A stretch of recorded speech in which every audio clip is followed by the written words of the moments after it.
नमस्कार, मैं समर के मुखर्जी और आप देख रहे हैं डीजी फिल्मिंग। आज बात करेंगे सोनी के दो कैमरों की, जिनकी आज बहुत ज़्यादा बोलबाला है। दोनों ही सेमी प्रोफेशनल सेगमेंट के अंदर आते हैं, जिसमें से पहला कैमरा है सोनी A7S Mark III। देखिए, ये कैमरा है सोनी A7S Mark III, जो पहले आपको याद होगा सोनी A7S II का जो ज़बरदस्त सफलता उसे मिली थी, उसके तकरीबन 5 सालों बाद इसे लॉन्च किया गया पिछले साल ही और मार्केट में आ गया। लेकिन अभी भी इसकी इतनी ज़्यादा डिमांड है कि ये जल्दी मिल नहीं पा रहा है। और उसके बाद जो दूसरा कैमरा है वो इससे ही मिलता जुलता, जिसकी बहुत ज़्यादा डिमांड थी, क्योंकि इसका भी पिछला वर्जन काफ़ी सफल रहा था। वो था सोनी A7 Mark III, जो सफल रहा था। उसके बाद ये आया सोनी A7 Mark IV। दोनों ही कैमरा लगभग एक जैसा दिखने में है। अगर आप नज़दीक से देखेंगे, जो कि मैं दिखा रहा हूँ, मैंने अलग से शूट किया, तो आपको पता चल जाएगा डिफरेंस। जो ये S3 है, ये S3 का वेट थोड़ा सा ज़्यादा है, इसका थोड़ा सा कम है, और कुछ ऊपर जो बटन्स हैं उसमें कुछ चीज़ें इसमें ऐड किया हुआ है, जिसके बारे में हम एक एक करके बताएंगे। अभी मैं आपको ये बताना चाहता हूँ कि दोनों में से किस कैमरे को आपको लेना चाहिए। तकरीबन 70 से 80 हज़ार का डिफरेंस है दोनों कैमरों के बीच में, जबकि एक ही है। दोनों कैमरा फुल फ्रेम कैमरा है और बेहतरीन शूटिंग करती है। तो आपको कौन सा कैमरा लेना चाहिए, पहले तो हम संक्षेप में बताएंगे, क्योंकि यहाँ पर हम दोनों का कंपैरिजन नहीं करने जा रहे हैं, क्योंकि कंपेयर वीडियो एक अलग से बनाएंगे, जिसमें एक ही सीन को हम दोनों कैमरे से बारी बारी से शूट करेंगे, या एक साथ शूट करके आपको बताएंगे दोनों में क्या डिफरेंस है, जो कि बहुत ज़्यादा मुझे नहीं लगी। लेकिन फिर भी आपको अगले वीडियो में मैं बताऊंगा, किसी और वीडियो में। यहाँ पर आपको बताऊँ कि आपको अगर शॉर्ट फिल्म बनाने हैं, अच्छे लेवल का म्यूज़िक वीडियो बनाना है, फीचर फिल्म बनाना है, एड फिल्म बड़े लेवल पर कुछ काम करना है, तो आप सोनी का S3 कैमरा यानी सोनी A7S III को ले सकते हैं, क्योंकि इसकी जो रिकॉर्डिंग बिट है वो दूसरे से ज़्यादा है। मैं आपको एक एक करके बताऊंगा क्या अंतर है, क्या आपको ये लेना चाहिए नहीं लेना चाहिए। नॉर्मली अगर आपको एक फिल्म लेवल का कुछ काम करना है, सेमी प्रोफेशनल फिल्म लेवल का काम करना है, तो आप S3 को ले सकते हैं। अब हम आपको बताएंगे S3 की जगह पर A7 Mark IV, यानी इसे Mark IV कैमरा बोलते हैं। सोनी में Mark III आया था, जो ज़बरदस्त सफल रही थी, और जो भी कैमरा वेंडर थे, यानी कैमरा हायर पर देने वाले लोग थे, उन्होंने M3 से बहुत ज़्यादा पैसा कमाए थे। देखिए, यहाँ पर ना दोनों के नाम को बोलने में मैं खुद गड़बड़ हो जाता हूँ, कभी कभी मुझे दिक्कत हो जाती है कि एक है A7S III, एक है A7 Mark IV। Mark IV से लगता है कि ये बहुत एडवांस कैमरा है, नो डाउट, ये इधर बीच का आया हुआ है, 1-1.5 महीना पहले ये मार्केट में आया हुआ। लेकिन जो S3 कैमरा है उसकी कीमत उससे ज़्यादा है, क्योंकि ये इस जो सेगमेंट है, यानी सोनी A7S, यानी सेकंड लेवल का जो कैमरा है, उससे ऊपर का लेवल का कैमरा है। इसकी वजह से उसका कॉस्ट ज़्यादा है, उसके अंदर फीचर्स भी ज़्यादा हैं। लेकिन सवाल ये उठता है कि कौन सा कैमरा आप लें। अगर मैंने बताया कि अगर आपको फिल्म लेवल का काम करना है तो उस पर जाइए, S3 पर जाइए। लेकिन अगर आपको हर कुछ करना है, यानी इमेज भी आपको शूट करना है, यानी स्टिल फोटोग्राफी करना है, अच्छे लेवल का आपको सिनेमाटोग्राफी करना है, अच्छे लेवल का वीडियोग्राफी करना है, हाइब्रिड मोड में आपको शूटिंग करना है, यानी मूवी भी शूट करते करते अचानक आपको स्टिल फोटो करने की ज़रूरत पड़ गई, स्टिल फोटो करते करते मूवी की ज़रूरत पड़ गई, ऐसे में हाइब्रिड अगर करना है, और साथ ही सोशल मीडिया पर आपको लाइव करना है कुछ, तो उसके लिए मैं कहूँगा कि सोनी A7 Mark IV जो कैमरा है, जो Mark IV कैमरा, वो बेस्ट रहेगा। क्यों रहेगा, उसका कुछ हम नमूना दिखाते हैं, कुछ हमने शूट किया है अपने हाथों से, तो उसका हम आपको क्वालिटी दिखाते हुए इसके बारे में बताएंगे इस वीडियो में।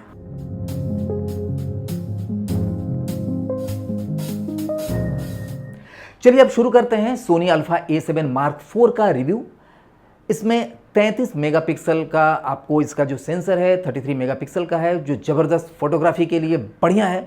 हाँ, वीडियो के लिए थोड़ा सा हम बताएंगे कि ये क्रॉप करता है जब 4K पर जाता है, तो और यही चीज़ नहीं होता है सोनी A7S III, जो नया कैमरा आया हुआ है S3 का, जिसको हमने बताया कि इसके बारे में हम अगले वीडियो में किसी वीडियो में बात करेंगे।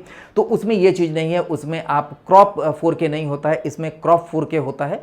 यह क्रॉप 4K का मतलब होता है जब आप नॉर्मल रखते हैं, आप 4K पर नहीं है, HD पर है, तो उसमें जो व्यू मिलेगा आपको 4K करते ही उसका फील्ड ऑफ व्यू छोटा हो जाता है, जो सिनेमा कैमरे के जस्ट ऑपोजिट है। लेकिन फिर भी इसका जो क्वालिटी है बेहतरीन है, और इसमें जो रिकॉर्डिंग होती है वो 10 बिट का होता है, 10 बिट 422। देखिए, 10 बिट 422 का मतलब होता है कि ये पूरी तरह से ब्रॉडकास्ट लेवल का फाइल फॉर्मेट बनाता है। और तीसरा है कि 4K UHD यानी ultra high definition, complete 4K तो नहीं कर सकते हैं लेकिन 4K ही बोला जाएगा UHD में, यानी टीवी इंडस्ट्री के लिए जो 4K का रेजोल्यूशन चाहिए वो ये आपको देता है। इसका ग्रिप बेहतर है, आप जब पकड़ेंगे तो जो पहले जो था यानी मार्क 3 जो था उससे बेटर ग्रिप मिलेगा। आप वीडियो करेंगे या स्टिल करेंगे तो आपको इसका ग्रिप बेहतर महसूस होगा। और मैं आपको फिर से बता दूं, क्रॉप होने की वजह से आप शंका में मत रहिए कि इसकी क्वालिटी गड़बड़ है, क्वालिटी बेहतर है, लेकिन सिर्फ इतना होता है कि जब आप 4K मोड पर करते हैं तो फील्ड ऑफ व्यू छोटा हो जाता है, बाकी सब चीज़ ठीक है। अब दूसरे पॉइंट पर आते हैं। दूसरा पॉइंट है स्टिल, मूवी एंड हाइब्रिड। तीनों चीज़ इसमें आप प्रॉपर कर सकते हैं, यानी आप स्टिल फोटोग्राफी कर रहे हैं तो आराम से कर सकते हैं, वीडियो कर रहे हैं तो आराम से कर सकते हैं, और आप चाहते हैं कि वीडियो करते हुए स्टिल पर चले जाएं, स्टिल से वीडियो पर आ जाएं, क्योंकि कई बार क्या होता है कि स्टिल फोटोग्राफी करते समय आपने सेटिंग अलग रखा है, वीडियो का सेटिंग अलग रखा है, उसका जो स्पीड है अलग रखा है, और ऐसे में क्या होता है कि स्टिल का जो सेटिंग है वो जब वीडियो पर आप चेंज करते थे पहले तो वही सेटिंग उसमें भी आ जाता था। लेकिन इसमें क्या है, इसमें एक छोटा सा ये आप देखेंगे, इसका ये यहाँ पर एक बटन है जिसमें आप सीधे मूवी से स्टिल, और इस साइड में अगर आप करेंगे तो S&Q होगा, यानी आप स्लो मोशन पर एक बार में आ सकते हैं। और स्लो मोशन की ज़रूरत किसी भी इवेंट के लिए कितना है ये आप सब कुछ जानते हैं, सब कुछ जानता है। इवन देन शॉर्ट फिल्म बना रहे हैं, म्यूज़िक वीडियो बना रहे हैं, वहाँ पर भी कई बार क्या होता है कि चलो इसको हम मूवी में तो ले ही रहे हैं, इसको स्लो मोशन में भी ले रहे हैं, तो इसके लिए अंदर से सेटिंग करने की ज़रूरत नहीं है, और या तो ऊपर का जो नॉब है उसको भी मूव करने की ज़रूरत नहीं है। सिंपल से ये पुश करेंगे, पुश करके आप S&Q पर ला देंगे और आपका स्लो मोशन के लिए तैयार हो जाएगा। ये बढ़िया फीचर है। आप जब स्लो मोशन करते हैं तो इसमें बहुत अच्छा तो नहीं कहेंगे, 4K 60 FPS पर जाएंगे, और HD पर आपको 120 FPS मिलेगा। 120 काफ़ी स्लो मोशन होता है, यानी अच्छा फ्रेम रेट होता है, यानी हाई फ्रेम रेट 120 तक जा सकते हैं HD पर। और यही अगर S3 रहता है आपका 7S3 जो नया कैमरा है, उस पर आप 240 तक जा सकते हैं HD पर, 120 पर आप जा सकते हैं 4K पर। तो इसमें ये थोड़ा सा कमी है, लेकिन ये जो इवेंट शूट करते हैं या आप म्यूज़िक वीडियो बना रहे हैं, एड फिल्म बना रहे हैं, और मिड लेवल का अगर सेमी प्रोफेशनल कोई भी काम कर रहे हैं तो उसके लिए बेहतरीन आपको रिजल्ट मिलेगा। यहाँ पर एग्जांपल के रूप में देखिए, स्लो मोशन का थोड़ा हम क्वालिटी दिखा रहे हैं, जो हमने डे लाइट में भी हमने लिया है स्लो मोशन में, तो बढ़िया है। यहाँ पर हमने 100 FPS पर रखा है, और आप भी 100 पर ही रखिए तो अच्छा रहेगा। 100 FPS पर रखें, क्योंकि आपको अगर 25 फ्रेम पर प्लेबैक करना है तो 100 FPS बेस्ट रहता है, उस पर आप कर सकते हैं। तो ये क्वालिटी आ रही है, और ये हम कहेंगे कि बढ़िया क्वालिटी है। चलिए अब चलते हैं लो लाइट परफॉर्मेंस की ओर, क्योंकि हर एक कैमरे में ये बढ़िया होना चाहिए कि उसका लो लाइट परफॉर्मेंस अच्छा होना चाहिए। तो इस कैमरे का भी जो लो लाइट परफॉर्मेंस है बढ़िया है, आपको अच्छा डायनेमिक रेंज मिलता है। देखिए यहाँ एग्जांपल के तौर पर मैं दिखा रहा हूँ कि ये हमने एक शहर का, मुंबई शहर का हमने एक टॉप एंगल पर शूट किया है, काफ़ी रात को, ये तकरीबन रात को 2 बजे शूट किया गया है। बहुत सारे लाइट्स बुझ गए थे, लेकिन जितने लाइट्स हैं उस पर इक्का दुक्के गाड़ी चलते हुए आपको दिख रहे होंगे। तो इस पर आपको जो रिज़ल्ट मिल रहा है अच्छा रिज़ल्ट है। हाँ, इससे बेटर रिज़ल्ट मिलता है आप अगर सोनी A7S III पर जाते हैं, क्योंकि उसमें 12 मेगापिक्सल का उसका सेंसर है, इसमें 33 मेगापिक्सल का है। तो उसमें क्या होता है, जो ISO रेंज है वो ज़्यादा मिलता है, यानी ज़्यादा ISO पर भी जाएंगे तो ग्रेन्स कम आता है। इसमें आप अगर ज़्यादा ISO पर ले जाएंगे तो ग्रेन्स ज़्यादा आता है। इसका एग्जाम्पल देने की ज़रूरत नहीं है, इतना जान लीजिए कि उतना ISO पर कोई ले नहीं जाता है। आप कोई भी इवेंट शूट कर रहे हैं या फिल्म शूट कर रहे हैं, इवन देन फीचर फिल्म भी अगर शूट कर रहे हैं, तो इस पर लाइट देकर के बढ़िया रिजल्ट पा सकते हैं, और अच्छा इसका परफॉर्मेंस है। और 33 मेगापिक्सल होने की वजह से इसका स्टिल का परफॉर्मेंस बहुत ही अच्छा है। देखिए एक एग्जांपल लेकर मैं समझाने की कोशिश करूंगा। यहाँ पर आप एक वीडियो देख रहे होंगे जहाँ एक पार्किंग एरिया में, जहाँ बाहर थोड़ा डे लाइट भी है लेकिन अंदर काफ़ी कम लाइट है, वहाँ पर एक बच्ची को लेकर के हमने शूट किया है। इसको आप देखें तो आपको दिखेगा कि काफ़ी सिनेमैटिक लुक आ रहा है, यानी बिना किसी एक्स्ट्रा लाइट दिए हुए भी आप अगर कोई सस्पेंस, थ्रिलर, जासूसी या किसी तरह का हॉरर फिल्म अगर आप शूट कर रहे हैं तो आप सिर्फ देखिए कि क्वालिटी क्या आ रहा है, यानी एकदम लो लाइट, जहाँ पर कि अलग से आप लाइट का सोर्स नहीं दिए हैं, सिर्फ डे लाइट की जो रिफ्लेक्शन है उससे आपने जो शूट किया है उस पर क्या रिजल्ट आता है। और ऐसा भी नहीं कि बहुत ज़्यादा ISO, हमने यहाँ पर ISO को कंट्रोल में रखा है, यानी 400 ISO के अंदर ही ये शूट करके मैं आपको दिखा रहा हूँ, तो काफ़ी अच्छा आपको रिजल्ट मिलता हुआ दिखाई देगा।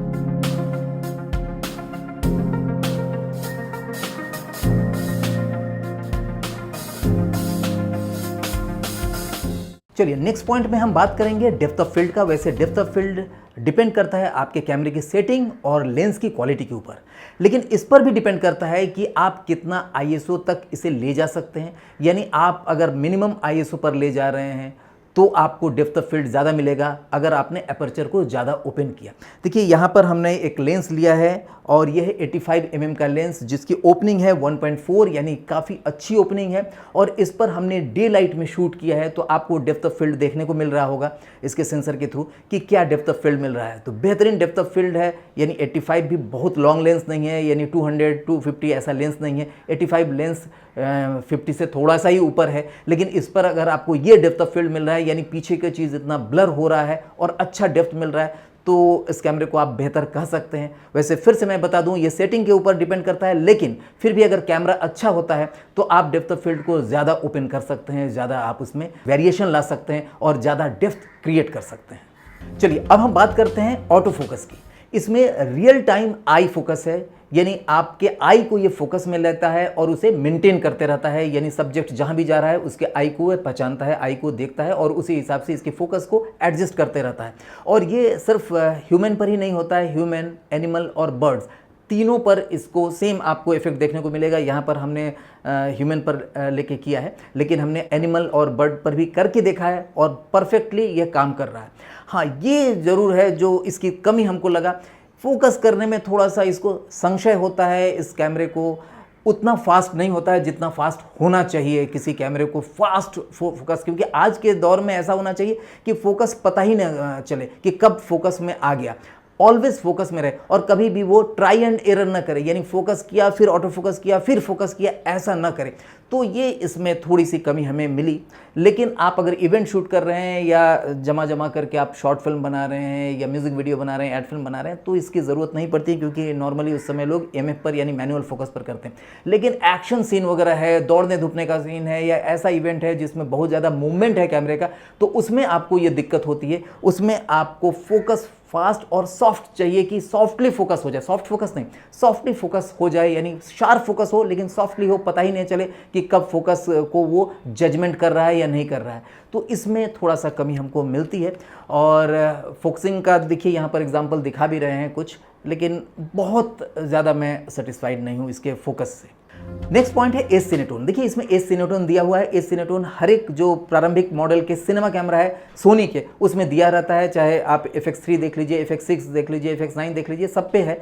और ये सिनेमा का एक टोन है और जिसे लोग पसंद करते हैं, मुझे भी अच्छा ही लगता है, ठीक लगता है। और इसमें ये पिक्चर प्रोफाइल में जाएंगे तो पिक्चर प्रोफाइल के जो 11 नंबर है, PP11 पर जा करके आप इस सिनेटोन को पा सकते हैं। और सिनेटोन में शूट करने पर आपको ज़्यादा सेटिंग करने की ज़रूरत नहीं है, आप सीधे कलर ग्रेडिंग पर जाइए और ग्रेड कर दीजिए तो आपको अच्छा सिनेमा का रिजल्ट मिल सकता है। मैं वैसे log 3 पर ज़्यादा करने की कोशिश करता हूँ, यानी PP8 पर जाता हूँ, तो वहाँ पर भी अच्छा रिजल्ट मिलता है। वहाँ पर आपको और वैरायटी मिल जाता है और वेरिएशन मिल जाता है इसके लिए, कलर ग्रेडिंग करने के लिए। तो आप वैसे सिनेटोन में जा सकते हैं। और जो नए लोग हैं उसे तो मैं कहूँगा कि आप सीधे सिनेटोन पर जाइए, PP11 सेट करिए और फिल्म शूट करिए या म्यूज़िक वीडियो करिए, जो भी करिए, तो आपको फिल्म का लुक उसमें मिलेगा। चलिए अब आते हैं IBIS पर, यानी इन बॉडी इमेज स्टेबलाइजेशन पर। इसमें 5.5 स्टेप का इमेज स्टेबलाइजेशन दिया हुआ है। देखिए यहाँ पर 5.5 एक्सिस मैं नहीं बोल रहा हूँ, स्टेप बोल रहा हूँ, तो इसलिए 5 एक्सिस के बराबर आप इसे ना ले जाएं, लेकिन 5.5 स्टेप का इसमें इमेज स्टेबलाइजेशन है। काफ़ी ठीक ठाक है। आप देखिए यहाँ पर एग्जांपल के तौर पर मैं चलता जा रहा हूँ, इसमें मैं शूट कर रहा हूँ, आपको दिख रहा होगा।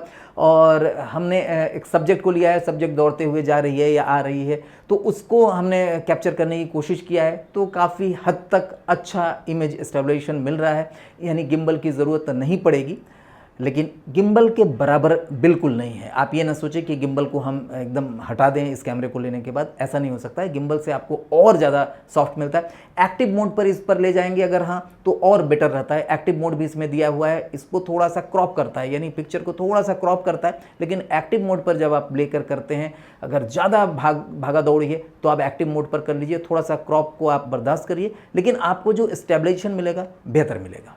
नेक्स्ट पॉइंट है शटर से रिलेटेड। देखिए, जब आप कभी भी लेंस चेंज करते हैं इस तरह के DSLR या मिररलेस में, तो दिक्कत क्या होती है कि जब आप लेंस को खोल करके दूसरा लेंस लगाते हैं तो आपको हाथ से कवर करना होता है इसके सेंसर को, क्योंकि सेंसर पर अगर धूप की रोशनी डायरेक्ट आ जाए या कोई भी तेज लाइट आ जाए तो आपका सेंसर खराब हो सकता है। इसमें एक चीज़ दिया है कि जैसे अभी ऑन है, हमने ये ऑफ कर दिया।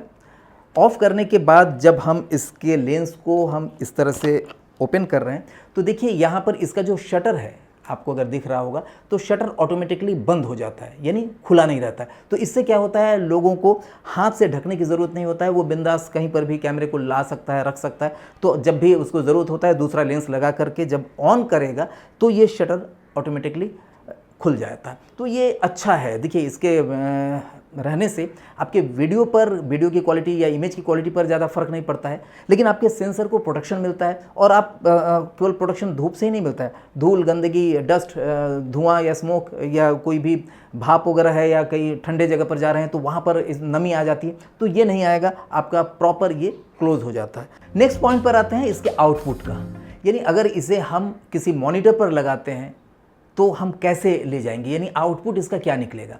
नॉर्मली हर एक इस तरह के DSLR मिररलेस के जो मिड रेंज के कैमरे होते हैं, सेमी प्रोफेशनल कैमरे होते हैं, उसमें HDMI आउटपुट दिया रहता है। और HDMI की सबसे तकलीफ दे बात होती है जो मिनी HDMI होती है, यानी छोटी वाली HDMI पोर्ट होता है, उसके तार थोड़ा सा भी हिल जाता है तो मॉनिटर पर दिक्कत करने लगता है, कई बार रोलिंग होने लगता है या ऑफ हो जाता है, फिर केबल चेंज करिए, ये बहुत दिक्कत होती है। इसमें क्या किया है, HDMI फुल साइज़ का दिया है। इसका जो HDMI है वो फुल साइज़ का HDMI है और इसकी वजह से आप अगर एक बार ग्रिप में दे देते हैं, HDMI केबल लगा करके आप मॉनिटर को देते हैं या किसी भी आउटपुट डिवाइस को देते हैं, तो आप कैमरे को अगर मूव भी कर रहे हैं, थोड़ा बहुत मूवमेंट भी हो रहा है, तो कभी भी ये पॉइंट को छोड़ता नहीं है, आपको कांस्टेंट वीडियो आउटपुट देता रहता है। ये इसकी खूबी है और इसकी ज़रूरत मेरे ख्याल से जो भी प्रोफेशनल लोग हैं उनको हमेशा पड़ता होगा और दिक्कत में भी आती होगी। यही कारण है कि आप 5D Mark IV में ये जो दिक्कत होती थी कि मॉनिटर पर लगाइए और उसके केबल चेंज करते चले जाइए, लेकिन कई बार क्या होता है कि थोड़ा सा भी चेंज हुआ, हिल गया, लगाते रहिए, आएगा ही नहीं। ये एक दिक्कत होती है, इसमें ये दिक्कत नहीं है, ये इसका हम खूबी मानेंगे। और इधर भी जो भी कैमरे आ रहे हैं, चाहे वो S3 भी जो आया है उसमें भी आप HDMI फुल साइज़ का ही मिलेगा आपको, क्योंकि लोग अब जान गए हैं कि इस कैमरे का यूज़ सिर्फ स्टिल फोटोग्राफी के लिए नहीं है बल्कि वीडियो के लिए भी है, सिनेमा के लिए है। तो उनको ये मालूम है कि उनको हर हाल में, यानी जो भी इसका यूज़ कर रहा है कैमरामैन, डायरेक्टर, तो उसको मॉनिटर पर देना है। तो मॉनिटर के लिए अलग से एक ऐसा कोई ना कोई आउटपुट देना पड़ेगा जो फिक्स हो, जो कैमरे को थोड़ा बहुत हिलने से, डुलने से या कोई भी चीज़ करने से हमारा वीडियो मिस ना करे। अब आते हैं हम अपने लास्ट पॉइंट पर, वो है कम्युनिकेशन। इसके थ्रू आप कम्युनिकेट कैसे करेंगे। आजकल सोशल मीडिया के इस ज़माने में हर एक को लाइव चाहिए होता है कि हम किसी इवेंट को लाइव कैसे करें, लोगों तक लाइव कैसे पहुंचाएं। और इसके लिए हम लोग क्या करते हैं, नॉर्मली लोग मोबाइल से लाइव करते हैं, मोबाइल के कैमरे के थ्रू, या आप वेबकैम ले लेते हैं किसी कंप्यूटर में या लैपटॉप में, वेबकैम के थ्रू आप लाइव कर सकते हैं। या अगर उसमें इनबिल्ट वेबकैम नहीं है तो अलग से वेबकैम वाले कैमरे होते हैं बहुत सारे, तो उसको आप यूज़ करते हैं। इसमें इसकी ज़रूरत नहीं है। आप चाहते हैं कि आपकी क्वालिटी ज़बरदस्त हो, यानी DSLR मिररलेस की क्वालिटी हो और वो एक वेबकैम बन जाए, तो हो सकता है, क्योंकि इसमें 5 गीगाहर्ट्ज़ का वाईफाई और 10 Gbps का इसमें USB दिया हुआ है, जिसकी वजह से डाटा ट्रांसफ़र बहुत बढ़िया होता है। और इसका वाईफाई रेंज ऐसा है कि बिना क्वालिटी को लॉस किए वो आपको किसी भी जो प्लेटफॉर्म है, चाहे आप यूट्यूब प्लेटफॉर्म को ले लीजिए या फेसबुक प्लेटफॉर्म ले लीजिए, इंस्टाग्राम प्लेटफॉर्म ले लीजिए, जिसमें भी लाइव हो सकता है उसमें आप इसी कैमरे से लाइव कर सकते हैं। उसके लिए अलग से कोई गैजेट लगाने की ज़रूरत नहीं पड़ेगी। आप सिंपली USB के थ्रू आप किसी भी कंप्यूटर के साथ, लैपटॉप के साथ इसको कनेक्ट कर दीजिए। अब ये वेबकैम बन जाएगा। इसकी क्वालिटी वही रहेगी जो इसकी क्वालिटी है। जो भी लेंस लगाएंगे उस लेंस से आप काम करिए और आपको जो क्वालिटी मिलेगा बेहतरीन मिलेगा और कम्युनिकेट कर पाएंगे किसी भी प्लेटफॉर्म पर लाइव। तो इतने सारे जो इसमें फ़ायदे हैं, कुछ इसमें दिक्कतें हैं, वो भी मैंने आपको क्लियर बता दिया। लेकिन एक चीज़ तो मानना पड़ेगा कि ये कैमरा इस समय हॉट केक बना हुआ है, आपको जल्दी कहीं पर भी मिलेगा नहीं। और जितने भी कैमरा डीलर हैं वो इस कैमरे को रख रहे हैं क्योंकि हर एक लोगों से उनके पास इसी कैमरे का डिमांड आ रहा है। तो जैसे Mark III का डिमांड था उसी तरह से Mark IV का डिमांड होने वाला है। और अभी अगर आप इसे परचेस करते हैं तो 3 साल 4 साल के लिए निश्चिंत हो जाइए, इस कैमरे से आप अच्छा इनकम जनरेट कर पाएंगे। अगर आप हायरिंग पर देते हैं यानी कैमरा डीलर हैं तो भी आपको ये बेनिफिट देगा। अगर आप पर्सनली लेना चाहते हैं तो भी बेनिफिशियल कैमरा है। आप लोग कमेंट बॉक्स में लिखिए कि इस कैमरे को जिन लोगों ने यूज़ किया है उसमें कोई पॉइंट अगर मेरा छूट गया हो तो उस पॉइंट को लिखिए, इसकी अच्छाई या इसके अंदर कोई कमी हो तो मैंने अपने तरफ से बता दिया है कि इसमें क्या क्या अच्छाइयाँ हैं और डेफिनेटली इसमें अच्छाइयाँ ज़्यादा है। आप इस कैमरे को लेकर के बेहतर शुरुआत कर सकते हैं सिनेमेटोग्राफी फोटोग्राफी का। नमस्कार। फिल्म मेकिंग के क्षेत्र में अपना करियर बनाइए इफ्टा के प्रीमियर ऑनलाइन सर्टिफिकेट कोर्स के साथ। समर के मुखर्जी द्वारा साइंटिफिकली डिजाइन किए हुए इस ऑडियो विजुअल प्रैक्टिकल कोर्स में आप पाएंगे फिल्म मेकिंग की सभी इंपॉर्टेंट नॉलेज घर बैठे अपने स्मार्टफोन, स्मार्ट टीवी, टैब या फिर अपने डेस्कटॉप या लैपटॉप पर। 8 सेमेस्टर के इस अनूठे कोर्स में pre production, production, post production and cinema distribution and exhibition से जुड़े सभी महत्वपूर्ण पहलुओं को विस्तार से समझाया गया है। इस हिंदी भाषा में बने ऑनलाइन फिल्म मेकिंग कोर्स के जरिए आज देश के ही नहीं बल्कि विदेशों के भी लोग लाभान्वित हो रहे हैं। अपने तरह का सबसे अनोखा और अत्यंत कम फीस का ये फिल्म मेकिंग कोर्स हर उम्र के हिंदी समझने वाले लोगों के लिए एक वरदान है। अभी संपर्क करिए इस नंबर पर या लॉग इन करिए www.iftaindia.in पर।